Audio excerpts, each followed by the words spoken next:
Avec un univers hypnotique et varié, Kendrick Lamar, 25 ans, fait remonter à la surface le meilleur du rap américain des années 90. Originaire de Compton en Californie, il a été pris sous l'aile de Dr. Dre, un poids lourd du rap US devenu producteur, lui aussi originaire de cette banlieue très défavorisée de Los Angeles.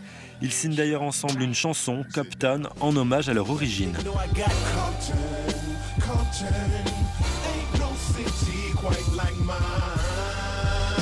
Avec Good Kid, Mad City, bon gars dans une ville de dingue, Kendrick Lamar signe un deuxième album autobiographique.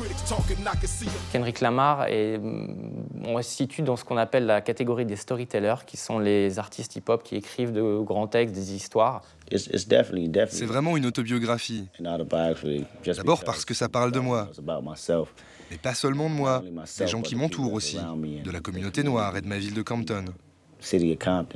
Quand je raconte une histoire, je parle à la première personne, mais en même temps, toute personne qui m'écoute peut penser que ça parle aussi de lui.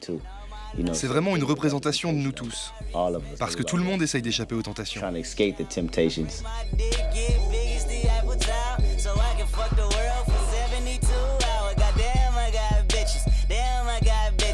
De la drogue, du sexe et de la violence, Kendrick Lamar reprend les thèmes habituels du rap en les critiquant.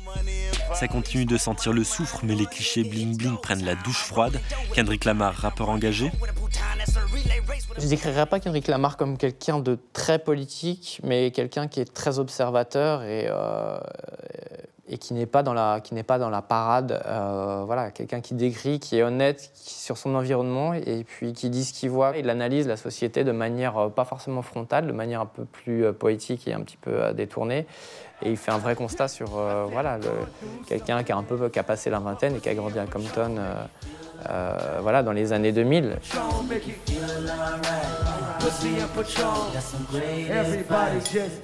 Kendrick Lamar admet qu'un président noir à la Maison-Blanche a amené les minorités à se reconsidérer. Je pense que ça a influencé les personnes issues des minorités.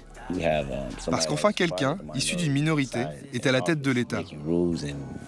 Il fait les règles, il fait les lois. Et ça peut inspirer les gamins qui ne veulent plus seulement devenir Kendrick Lamar, mais quelqu'un de beaucoup plus important encore, le président des États-Unis.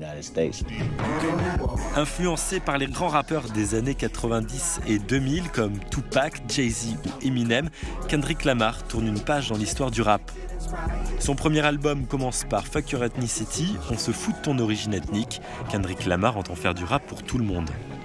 Lui, et il le dit dans son tout nouvel album, représente un petit peu le gentil garçon. Un gentil garçon plongé dans un univers violent. Et il joue aussi le côté un petit peu, des fois, un petit peu bonhomme, entre guillemets, mais ça reste assez sympathique. Donc voilà, si on aime le rap, qu'on soit un peu branché ou, entre guillemets, Kaira, il n'y a pas de raison qu'on n'aime pas Kendrick Lamar.